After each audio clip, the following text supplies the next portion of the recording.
Milena te apoya. Milena tu amiga, Milena tu amiga. Escuchando a los demás. Milena tu amiga. Milena te aconseja. Compartiendo un día más. Su compromiso. Milena ahora es ayudar. No te sientas solo. Milena te orienta. Una vez más. Milena tu amiga, Milena tu amiga. Escuchando a los demás. Milena dialoga. Milena tu amiga. Compartiendo un día más. Milena tu amiga, Milena tu amiga, Milena. Definitivamente no se tiene que perder ni un minuto de Milena tu amiga. Tenemos un gran tema, ¿o no es así, Milena? Cuéntanos, ¿cuál es el tema de hoy? Bienvenidos a Milena y los doctores, y vamos a estar hablando del virus del Zika. Y cuando hablamos de este virus, es un virus que se transmite tras la picadura del mosquito Aedes aegypti, que causa el dengue y la chikungunya. Y según la Organización Panamericana de la Salud, 20 países ya han reportado la detección del Zika en su territorio, pero la OPS señala que el recuento crece cada día y considera que acabará llegando a todos los países de América Latina. Este virus ha motivado la primera declaración de emergencia sanitaria global en el 2016 por parte de la Organización Mundial de la Salud, y tenemos un excelente panel de invitados para que podamos hablar del tema de la semana, porque hoy más que nunca se está hablando del Zika. Conmigo el doctor Yada, él es neurocirujano. Bienvenido, doctor. También está a mi lado, bueno, al fondo, el doctor Jorge Panameño, él es infectólogo e internista. Bienvenido. Gracias. También se encuentra Ana María Barrientos, jefa de la Unidad de Investigaciones y Epidemiología del Ministerio de Salud. Muchas gracias. Y por allá se encuentra el asesor de enfermedades transmisibles de la OPS, el doctor Franklin Hernández. Excelente, bienvenidos. Bien, hoy más que nunca pues ya se está hablando del Zika porque ya se volvió pandemia, y El Salvador ha sido uno de los países que tiene pues el más número de casos hasta este día. ¿Cuántos casos están reportados? Bueno, hasta ese día teníamos un total de 3.302 casos sospechosos de Zika. Teníamos también un total de 96 embarazadas, que se suman a las también 63 que ya teníamos del año pasado, es decir, tenemos casi 159 embarazadas. Tenemos también, bueno, los 3 casos que se confirmaron el año pasado en Fort Collins. Hay también departamentos como San Salvador, Cuscatlán, Santa Ana, que tienen las mayores tasas y la mayor presencia del número de casos. Los grupos de edad, digamos, que están más afectados son los grupos de mayores de 20 años y mayores de 30 años, es decir, la edad económicamente productiva. Sí. Y que han tenido que, sin duda, quedarse en casa y dejar de trabajar alrededor de unos 3 días. Vamos a hablar un poco acerca de los síntomas del Zika, aquí con nuestro infectólogo, y es que pues la mente es el mismo zancudo, el Aedes aegypti, que transmite el dengue, el chikungunya, ahora el Zika. Sin embargo, los síntomas son diferentes. Bueno, primero que nada, comentarles que de las 3 enfermedades que utilizan el mismo mosquito vector y por su orden de aparición en nuestra región, dengue, chikungunya y ahora enfermedad por virus Zika, esta última es la que menos sufrimientos y molestias causa como enfermedad. Vale la pena comentarte que apenas 1 de cada 4 de las personas que adquieren el virus va a desarrollar un cuadro clínico. Y esto es bien importante para tomar en cuenta. 1 de cada 4. 1 de cada 4. O sea que por cada uno que conocemos, habrán por lo menos 3 que no desarrollaron síntomas y andan portando el virus y diseminándolo por la comunidad a través del mosquito. De otro lado, el inicio es igual para estas 3 enfermedades. Fiebre, que inicia de la nada, súbitamente, malestares, dolor de cabeza. Zika probablemente va con mayor frecuencia que los otros, va a tener molestias de la garganta, dolor de garganta, algunos casos tienen diarrea, después aparecen dolor en las articulaciones y aproximadamente en el primer y el tercer día aparece el exantema característico, que es generalizado. Una erupción cutánea característica que recuerda mucho al sarampión, para quienes conocieron el sarampión en su época, y que rápidamente se vuelve extremadamente pruriginosa. El exantema, la erupción cutánea del Zika es bastante diferenciada de la que vemos en dengue, y también se puede, alguien con experiencia puede diferenciar la que se ve en chikungunya. Pero, y un número de casos, que no todos, esto es bien importante, van a tener compromiso de las conjuntivas oculares, que es de diversos grados, desde una coloración leve rojiza hasta una franca coloración muy roja, una franca conjuntivitis sin formación de secreciones, y que en la mayoría de casos de 3 a 5 días después de iniciados los síntomas va a ceder espontáneamente. Y su mayor molestia casi siempre va a ser la picazón, el prurito que causa esa erupción cutánea, y desaparece. Ya en cambio dengue es una enfermedad mucho más, en los casos moderados a severos, compromete más, da mucho dolor de cabeza, un dolor diferente de huesos, músculos. Y chikungunya, cuyo sello característico va a ser la afectación intensa de las articulaciones, un dolor mucho más fuerte que el que vemos en Zika y del que vemos localizado en las articulaciones, a diferencia del dengue. Algunas situaciones son difíciles de diferenciar. Ahora, de los 3 que mencionó, realmente el dengue es el que quizás ha cobrado más vidas. En su orden nosotros llamamos el índice de letalidad o mortalidad, la capacidad de causar muerte, el dengue a la cabeza, sus formas graves. Ya conste, y es bien importante que la población sepa que desde hace ya varios años se abandonó la clasificación de dengue clásico y dengue hemorrágico. Pero hablamos de dengue y dengue severo y algunas otras cosas, pero ya no más esa terminología. Pero el dengue sigue teniendo una mortalidad hasta del 20% de los casos si no es atendido apropiadamente. Chikungunya puede matar en los extremos de la vida, ¿verdad? Y en personas, es decir, en niños muy chicos, en mayores de 60 años o personas con enfermedades crónicas. Pero además, la fase crónica de la enfermedad de chikungunya puede causar una artritis clínicamente indiferenciable de una enfermedad que llamamos artritis reumatoidea, y puede dejar severas secuelas. Y ahora viene nuestro actual protagonista. A propósito, les recomiendo que vean la excelente caricatura de Rus, en el diario de hoy, que en relación a la importancia que está cobrando Zika, que se ha convertido en una pandemia, y cuyo mayor problema no es la enfermedad que causa en sí, sino las secuelas que puede traer. Hablando sobre todo de las enfermedades autoinmunes que atacan primordialmente el sistema nervioso autónomo, y cuya consecuencia más temida es el síndrome de Guillain-Barré, que yo ya he tenido la oportunidad de tratar casos de estos. Y luego, pues, el problema de las malformaciones congénitas, principalmente hablando de microcefalia. Y es precisamente por eso hemos invitado al doctor Yada, neurocirujano, para que nos explique realmente, pues, esas secuelas que tiene el virus Zika. Sí, realmente se considera uno de las enfermedades que podrían estar relacionadas, sobre todo estadísticamente. Por ejemplo, en El Salvador, de los 200 casos esperados al año, en este momento, en un mes y medio, hemos tenido más de 100 casos. Evidentemente hay algo que ha hecho que un brote de Guillain-Barré, esa parálisis ascendente que normalmente veíamos esporádicamente, ahorita sea con gran frecuencia. Y lo otro es la microcefalia, el hecho de que los niños nazcan con un perímetro cefálico, es decir, con una cabecita menor a lo normal, y no solo eso, sino que el problema no es el tamaño del cráneo, sino el cráneo no crece porque el cerebro no se desarrolla, no se expande. Entonces provoca trastornos motores, trastornos de parálisis cerebral, muy relacionado. Ahora bien. Pero el peligro es que se contagien del virus en los primeros meses, ¿o en qué etapa? Primero, no está relacionado científicamente, ¿verdad? La probabilidad es cierto, por ejemplo en Brasil, de un brote de alrededor de 200 microcefalias que se esperaban, ahorita van más de 4.000, ¿ya?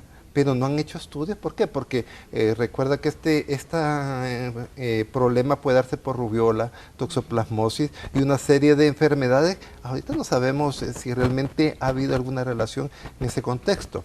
Bueno, hay algunos casos en que sí se sabe y se ha aislado el virus de la placenta de las madres y el cerebro de niños que murieron de de este problema. Sí, hay 250 niños de estos casi 5.000 que se le aisló el serotipo en la placenta de las madres. Sin embargo, no es una relación estadística. Evidentemente eso solo te está diciendo que en alguna manera a través de la placenta puede darse. Es difícil, y es lo que platicábamos con Franklin de la OPS, comprobar tanto a nivel científico esta probabilidad. Entonces, ¿qué pasa? Yo pienso que en ese sentido ha sido la pandemia y esta voz de alarma que se ha dado a nivel mundial. ¿Por qué? No estábamos preparados. No es tan peligroso como el dengue, ¿verdad? Pero también en El Salvador no existían medicinas para tratar el síndrome, también Guillain-Barré. Es decir, no sé si se tuvo que pedir medicina, etcétera, pero no estábamos preparados. Actualmente el tratamiento de escoge a nivel mundial son las inmunoglobulinas, que no hay en el país. Entonces se está haciendo la plasmaféresis, es decir, quitar de la sangre el plasma donde están los anticuerpos que lesionan el nervio. Es decir, el nervio tiene una como miel alrededor de su trama, la cual se llama mielina, es una proteína. Esa proteína, el virus, probablemente hace que se confunda una proteína anómala y viene tu mismo cuerpo, por eso se llama autoinmune, como un lupus, autoinmune, llega y se come esa mielina. Entonces esa vaina que tiene el cable nervioso, que es el cobre que prácticamente transmite, se pierde. Y es por eso que comienza el cuadro clínico característico, que es una parálisis de pies, piernas que va ascendiendo, y como dijo el doctor panameño, el problema más grave viene del paro respiratorio que hay, por esa flacidez muscular y cardíaca, hipotensión que puede dar, y que incluso en un 20% de los casos, es decir, 2 de cada 10 pacientes, tienen que ser intubados y ventilados. Entonces, sí es cierto, está relacionado con estos casos, pero son casos aislados. Ahora, tú dices, bueno, por cada... está relacionado con chikungunya, o está relacionado con Guillain-Barré, o está relacionado con el virus del Zika, pero ahorita el doctor ya lo dijo, 1 de 4 pacientes es el que va a presentar síntomas, o sea que las estadísticas que dieron el Ministerio de Salud hay que multiplicarlas por 4, estamos hablando de 15.000 personas, entonces es cierto que y las personas que no consultan.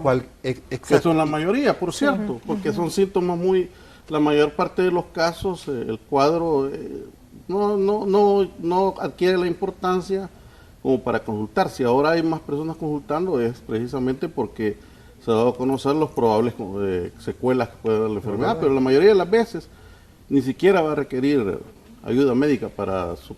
Ahora, es interesante, para hacer la palabra al doctor Franklin, que yo le preguntaba, bueno, en Latinoamérica, Brasil, Colombia, El Salvador, es el que ha presentado el mayor número de casos, doctor. Sí, es importante decir que, como bien decía, día a día los países están comenzando ya a reportar transmisión autóctona, es decir, que se transmite ya internamente, no alguien que vino al país con la enfermedad, sino que... Como es en Estados Unidos. Como ya circula, exactamente, como ya circulando el virus y que un zancudo que está en el ambiente pica a varias personas y lo transmite.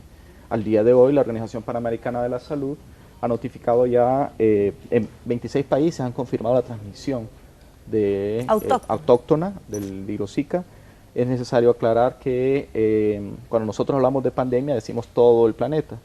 Entonces creo que es mejor en este momento hablar de una epidemia en Latinoamérica porque es eso, ¿no? O sea, aunque el Zika es originario de África. O sea, ha estado con pequeños brotes en África, en las islas del Pacífico, Polinesia. La Polinesia francesa, y luego la isla de Pascua, y llegó a Brasil, donde se identificó, y aquí ya nos vamos por las características de nuestros países. Tenemos el vector, tenemos condiciones sociales vinculadas, muchas de ellas con la pobreza, que son propicias que se presta para los criaderos. Pero la emergencia que la OMS declaró fue una emergencia global, el estado de emergencia sanitaria de alcance global. Lo que tenemos que entender cuando dicen ellos es que, y se ven las recomendaciones claramente, que ante el incremento de unos casos de microcefalia y de síndrome de Guillain-Barré, posiblemente asociados a la transmisión de Zika, y que se ha observado especialmente en Brasil,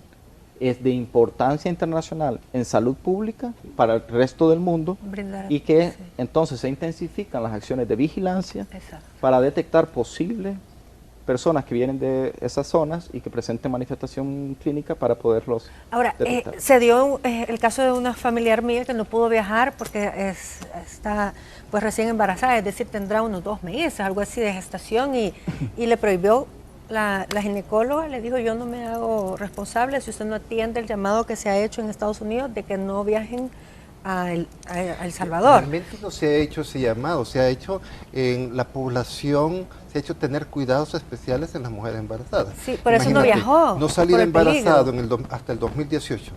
Y en el 2018, ¿cómo va a estar su ciclo? No, pero ella habla de los Estados Unidos. No, en Estados Unidos que Hay le una hicieron alerta. sí, Sin de que no embargo, viniera. Acá. Quizás es una alerta que emitieron los CDC, pero no solo para El Salvador. Recomendaban no viajar a los más de 14 países que en ese momento reportaban casos de Zika. Y la decisión finalmente, al igual que la decisión del embarazo de la mujer, de su pareja, de su familia, si continúa o no, o si busca un embarazo, si lo planifica o no, porque lo que se debe tener es una decisión informada, se debe contar con toda la información. La recomendación es no viajar para evitar que pueda adquirir la enfermedad Así en un es. país que tiene una situación compleja. Así Pero es. no es que impidan los viajes, sino más bien es una recomendación. Sí. Yo no sé si me das chance porque quería hablar un poco del Guillain-Barré sobre los casos que hemos tenido, porque durante el mes de diciembre y enero tuvimos un total de 108 casos. Y de estos casos solamente están ingresados 34, 69 ya se fueron de alta. Es decir, que han recibido tratamiento, el tratamiento necesario. Contamos en este momento en el Ministerio de Salud y el Seguro Social con inmunoglobulina, con plasmaféresis, y se indican determinados casos porque todo el mundo piensa que el único tratamiento es la inmunoglobulina. Quizás los doctores que me acompañan pueden hablar un poco más de eso, porque hay criterios también para poder aplicar estos tipos de tratamiento.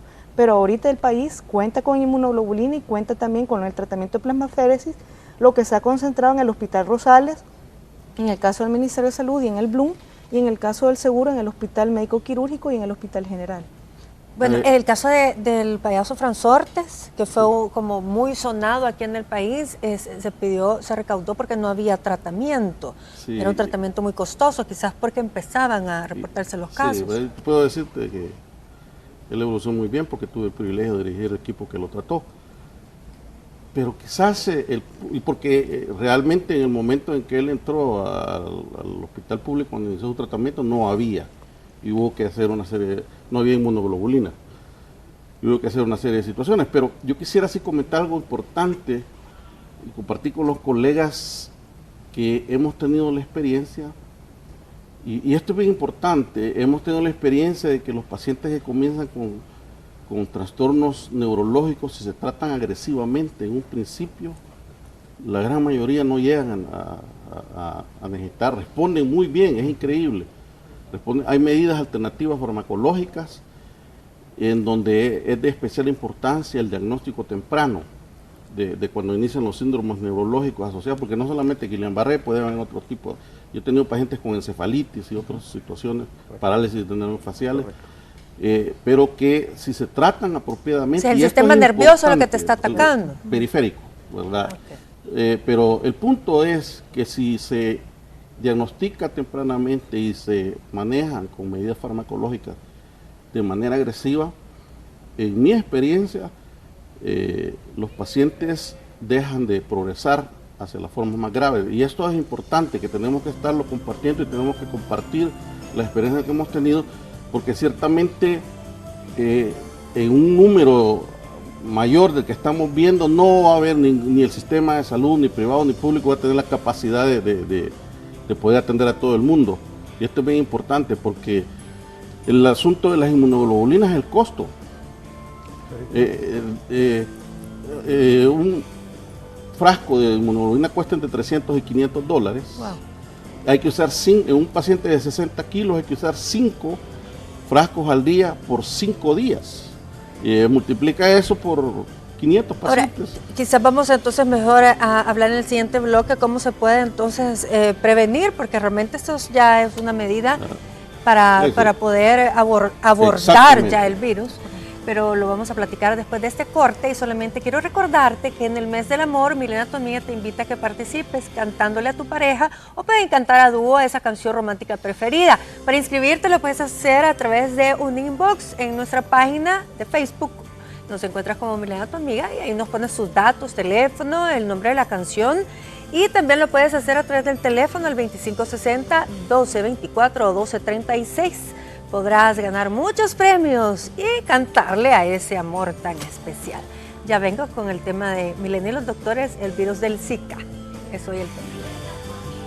Milena, tu amiga, compartiendo un día más. Milena, tu amiga, Milena, tu amiga, Milena, tu amiga, Milena, tu amiga, compartiendo un día más. Milena, tu amiga, Milena, tu amiga, Milena. En el mes del amor, en Milena, tu amiga, te invita a que participes cantándole a tu pareja o a dúo esa canción romántica preferida. Para inscribirte, ganar premios, puedes hacerlo en nuestra fanpage, mandándonos un inbox con los datos personales, número de teléfono, nombre de la canción. Y también lo puedes hacer llamándonos al 2560-1224 o al 1236 y ahí nos puedes hacer cualquier consulta. Así que participe, cántale al amor. Vámonos a ir al Facebook. Hay comentarios acerca del tema del día de hoy, que es el virus del Zika, y bueno, siempre es importante que usted nos haga esas preguntas. Vamos a ver, María Margarita dice, eliminar criaderos de zancudos, usar repelente. Bueno, esas son las medidas que podemos hacer en casa. Karen Ramírez también dice, deshacerse de los criaderos de zancudos, tales como el agua estancada en llantas, depósitos inservibles, plantas, entre otros. Bueno, ese es el llamado que los medios de comunicación estamos haciendo constantemente, que nosotros en casa pongamos también de nuestra parte. Está Ricardo Cardosa conmigo. Bienvenido, Ricardo. Y él viene como testimonio pues que le dio Zika, te dio chikungunya, y mi pregunta era si te había dado dengue también. No, realmente el dengue nunca lo padecí, pero sí he escuchado de otras personas que lo tuvieron y puedo hacer la comparación en relación a mi experiencia con las otras dos enfermedades. ¿Y cuándo te dio Zika?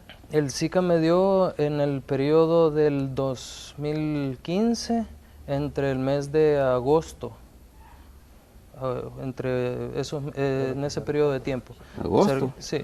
Aquí el ministerio te podría decir que no, porque oficialmente Zika del país está desde noviembre. Yo sí te creo, porque yo vi desde julio casos. ¿Cuáles fueron los síntomas? La chick fue la que yo tuve el año pasado. Este año me dio el Zika. Ok.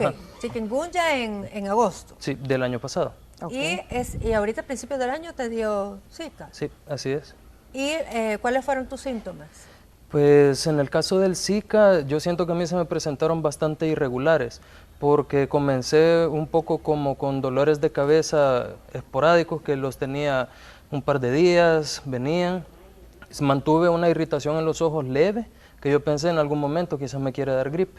Creo que es el error que muchos hemos cometido, de confundir la enfermedad.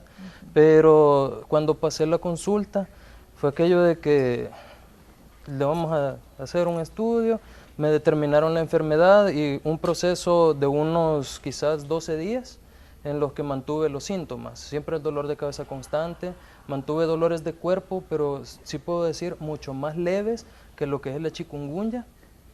Incluso es aquello de que los dolores de cuerpo solo se presentaban durante la noche. En el día, si yo estaba en movimiento, salía o algo, yo como que no tuviera nada.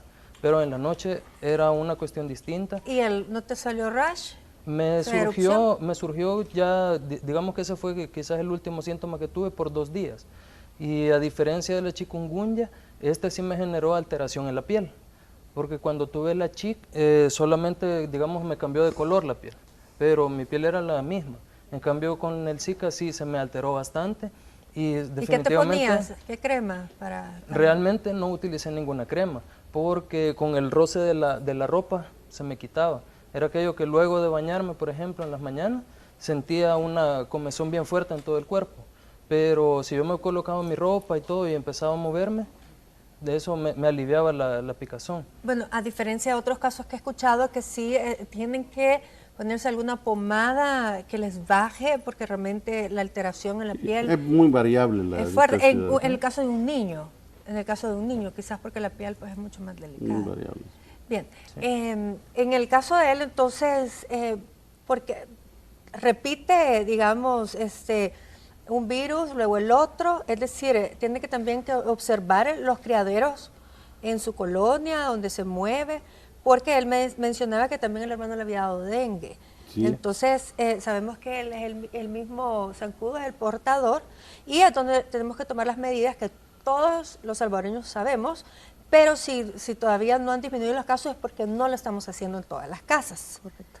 Bueno, de hecho, este mes de enero se lanzó una jornada nacional de prevención y control contra el dengue, el chikungunya y el Zika ahora, que se instaba a todas las instituciones, porque muchas veces no es solo en el hogar, en las instituciones como en las escuelas, las empresas, también tenemos que revisar si tenemos o no criaderos de zancudo y tratar de hacer todas las acciones de eliminación para que estemos libres de ese vector, porque es el mismo vector y el 80% de los criaderos positivos que se han encontrado en las visitas domiciliares están dentro del hogar y dentro de las instituciones públicas y privadas. Y bueno, no sé, realmente creo que sería bien difícil, como depende de las zonas donde se han reportado, tener mucho más cobertura del Ministerio de Salud, de estar implementando más fuerte las campañas territoriales. De hecho, este año en algo. Es que no es solo el Ministerio de Salud Claro. el responsable y las alcaldías. Sí. ¿Y por qué no están organizándose en este momento? Cada barrio y colonia debe tener un comité gestionado por la alcaldía. La semana pasada leí yo una noticia, no sé esta semana, que decía que las alcaldías del Gran San Salvador estaban organizando ya para comenzar incluso a poner multas a personas que no colaboraron. Y el punto es que este es un esfuerzo que requiere el concurso de toda la sociedad. No es solo salud pública, no solo la alcaldía, ni el Ministerio de Educación, sino que y comienza en los hogares de cada uno de nosotros, eso es un hecho. Ahora, sabemos que mucha gente pues tiene agua estancada, tiene agua incluso en barriles por la falta de agua potable también, que no todo el mundo tiene la posibilidad de abrir el chorro y que le salga agua. Ese punto, yo creo que es el punto álgico de esta. Primero, ¿por qué el Zika, si es el que menos problemas da en general, ha tomado este revuelo? ¿Por qué? Esta es la tercera, es la vencida. Tuvimos dengue, tuvimos chikungunya, y no eso, tuvimos paludismo, tuvimos malaria. ¿Qué esperamos? Tú ves, hay una experiencia que es bonita recordarla en estas situaciones. El canal de Panamá. El canal de Panamá era un creador de zancudos, ¿sabes? A Ferdinand Lesseps, que era el que lo estaba haciendo, que es el mismo que hizo el canal de Suez en Francia, llegó y lo estaba construyendo. Entonces se le morían alrededor de 300 trabajadores mensuales. Hubo alrededor de 22.000 muertes y le decían, ¿estás construyendo un canal o una tumba? De tal grado que fracasó. Vino Estados Unidos con toda la maquinaria.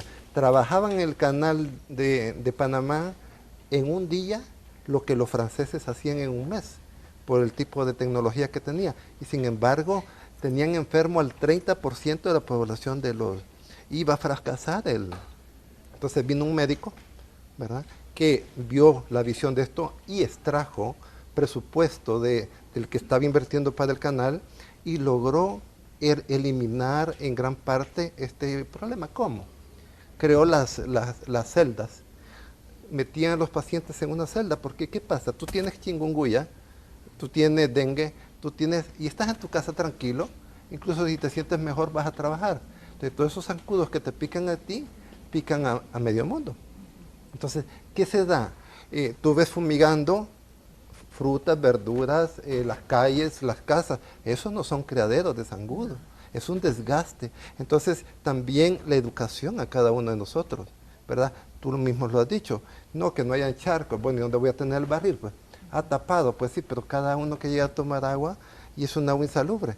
Entonces, sí, yo pienso que este es el llamado principal de la Organización Mundial de la Salud.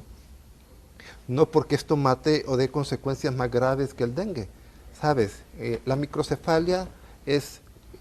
Suponiendo, tomando las estadísticas de Brasil, tienes 1 millón de enfermos contra 4.000 microcefalias, es 0.04%. Ahora bien, ¿qué pasa con el dengue? el sangramiento cerebral que producía, la insuficiencia renal, es mucho más alto que eso y no se tomaron medidas de ese tipo. Entonces, es el llamado de la Organización Mundial. Pongan atención en Latinoamérica en lo que se está haciendo. Ya pensemos y no vayamos a fumigar un día entero y no se dé un plan específico. Recuerda a los mosquiteros. Tú ya no naciste con mosquiteros, pero nosotros nos criamos con mosquiteros. Y la salud que había en esos tiempos, en ese aspecto, teníamos malaria, paludismo, y se contrarrestó mucho. Incluso en 1956 hubo un brote de paludismo. ¿Y qué hizo la Asamblea? Nombró una comisión y dijo un presupuesto especial para erradicar ese brote. Y es eso, la importancia que te tiene que dar. No es el Ministerio de Salud, no es el gobierno, pero son los cabecillas de esta situación. Ahora, doctor Franklin, ¿cuáles son las recomendaciones que está haciendo entonces la OPS para que podamos erradicar los criaderos?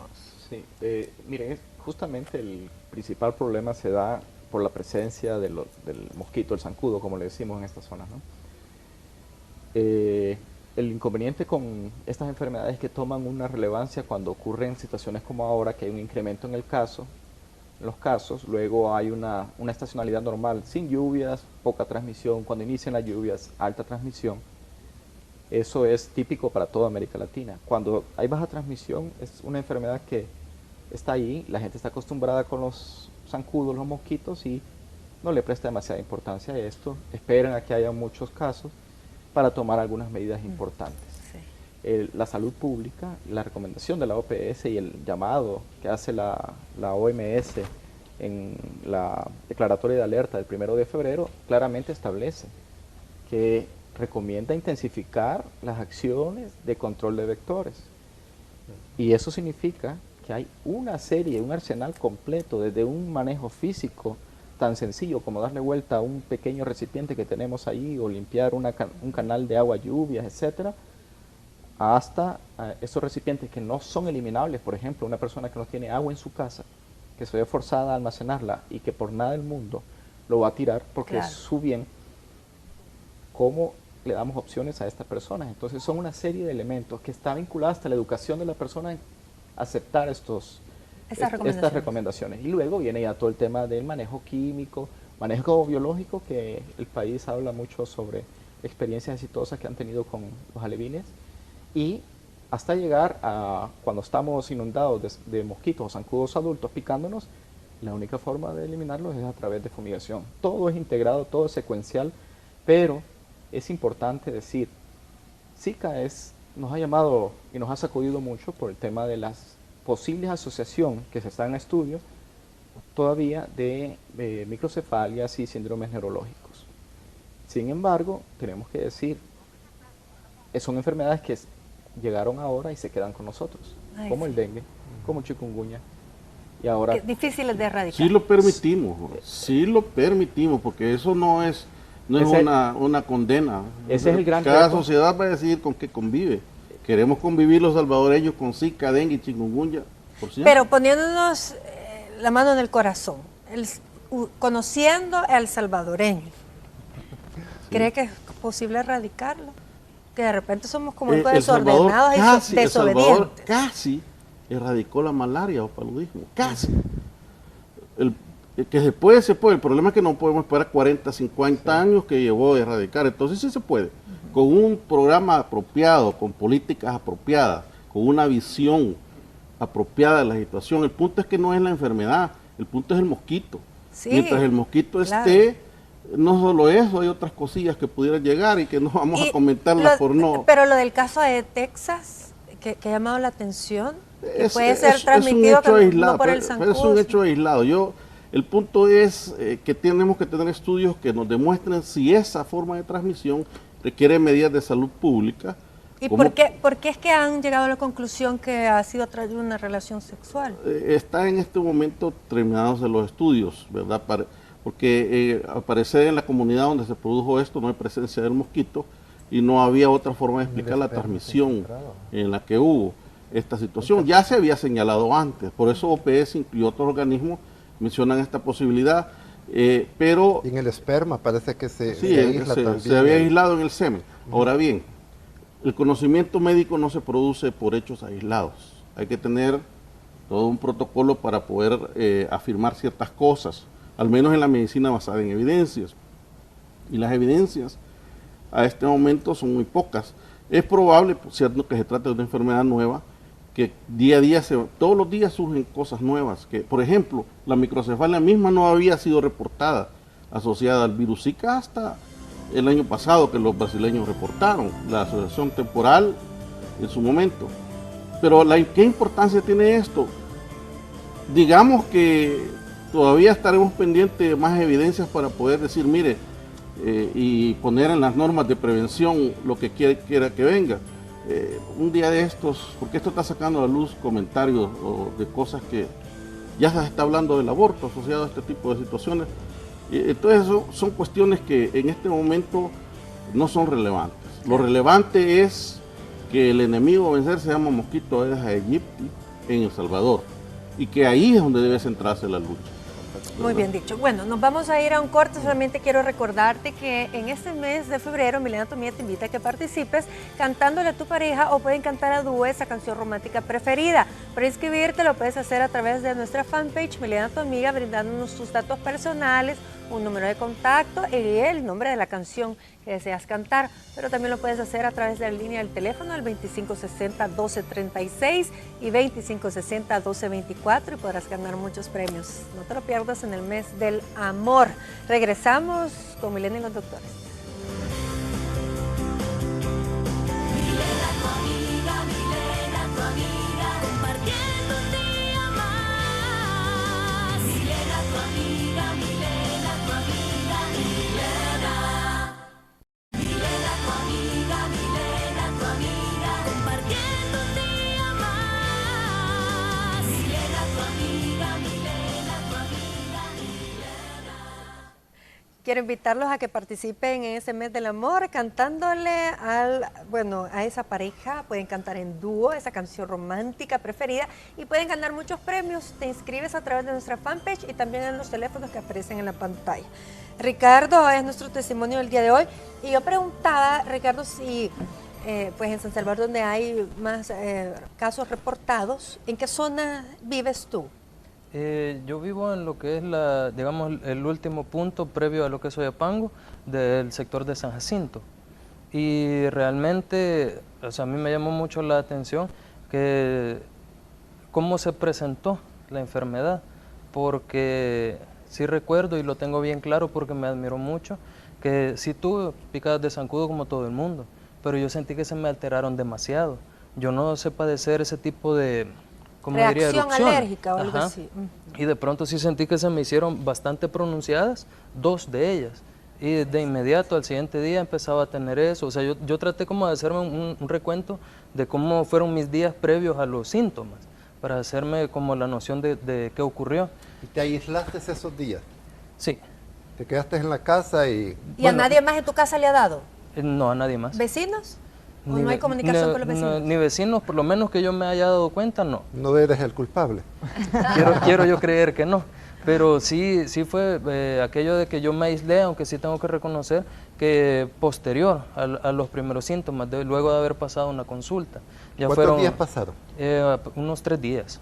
O sea, entonces, ¿cuánto tiempo es contaminante el individuo? Una persona se considera que hay viremia mientras persista el exantema, la erupción cutánea. Sí, entonces, evidentemente esos 3 días que tú estuviste trabajando, los zancudos que te picaron a ti contaminaron, infectaron a todos los que tenías alrededor.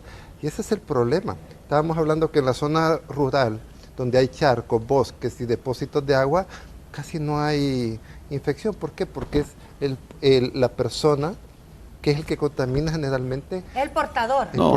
Pero también las características del agua. Eso tiene más que ver. Este es un mosquito que tiene, que aunque se originó en la selva, sus hábitos son peridomiciliares porque le gusta le gusta el agua clara. No es agua de humedales ni de pantanos, sino que es agua esa que se acumula en recipientes, en llantas, y eso es bien importante. Por eso la epidemia, afortunadamente, permanece, de estas enfermedades, cerca de los grandes núcleos urbanos. Afortunadamente, porque te Salvador es donde imaginas hay que más casos. sucediera en el área rural, donde para ir a un centro Es mucho más de difícil. salud es un poco Sí, complicado. y me mencionabas precisamente que se está haciendo también un trabajo con las municipalidades. Es correcto. Aquí en San Salvador, que es donde hay más casos. Sí, también junto con el Sistema Nacional de Protección Civil se ha desarrollado en esta jornada del mes de enero, y bueno, se hicieron 2 jornadas también el año pasado, en los municipios que tienen más número de casos. Y hemos tenido, es un número que hay que reconocer que nunca se había tenido una participación tan amplia, más de 200 alcaldías trabajando sobre la erradicación del vector. Hay experiencias muy exitosas con control biológico, por ejemplo, de los mosquitos, porque como bien decía Franklin, son diferentes etapas de la vida del mosquito. Están las larvas y el mosquito adulto, que es más la fumigación. Sin embargo, en los municipios costeros, por ejemplo, en el Puerto de la Libertad, San José Villanueva, Lourdes, tenemos un proyecto de alevines, donde la gente coloca pececitos, sambo y tilapias en las En sus pilas, pilas, y sus han tenido barriles. reducciones importantísimas, menos del 4%, que es lo recomendado por OPS, de los índices larvarios. No hemos tenido casos de esos municipios que están intervenidos. Entonces, sería importante también que los gobiernos municipales se involucren en este tipo de estrategias que son un poco más amigables con el medio ambiente, que son sostenibles en el tiempo. Porque ¿verdad? al Y que final involucran. estar fumigando la casa, estar poniéndose repelente, eso también a largo plazo puede tener alguna consecuencia en nuestra salud. Que es bien difícil. Imagínate, tú todos los días, en vez de perfume, vamos a usar... Repelente. ¿Tiene Ahora alguna- bien, yo escuché una recomendación que al paciente que estaba enfermo se recomendaba estarse poniendo repelente, ¿verdad? y esa es una recomendación, es yo una siento que es buena muy recomendación, inteligente, sí. porque si la persona que está infectada no Para va a haber un evitar zancudo que lo ser pique portador a y va a otro, evitar miles de zancudos que pudieran llegar y picar. Sí, eso es Entonces, ser responsable, creo yo, para entonces, poder ahí yo creo que abonar a... también es más práctico que tú ayudar. como enferma o yo como enfermo me eche spray, pero por ejemplo no salir embarazado, no no ponerse vestido. Sí, es más fácil shorts. poner rejillas en tu casa para los zancudos, ¿verdad? Y tener un ambiente seco, entre otras cosas. Pero yo pienso de que sí, la población tiene mucha culpa en esto, pero El Salvador ha cambiado. El Salvador se ha hecho más inteligente y cuando tú orientas bien una campaña, responden. El Ministerio de Salud lo puede decir. Hay centros y lugares y las escuelas. Cuando tú orientas adecuadamente, y esto no puede esperar que la población sea la que... Debe haber un ente organizador como lo está haciendo ahorita, y hay un llamado mundial a esto que debería haberse hecho hace 10 años probablemente. Sí, cuando apareció El dengue, la de chikungunya. tantos El estragos. dengue te deja muerto Sí. por sus derrames.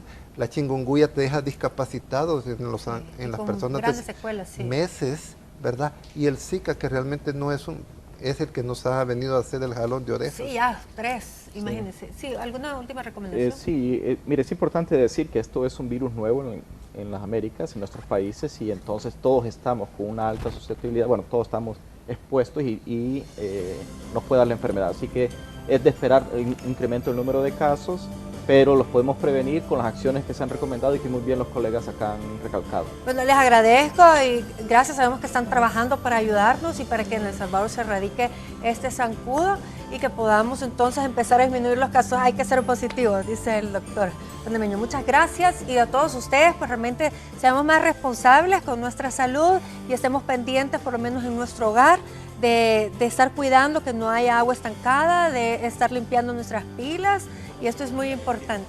Todos como comunidad.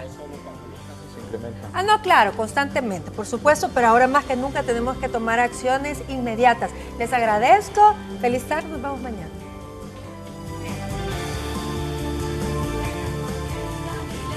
Tu amiga, compartiendo un día más. Milena, tu amiga, Milena.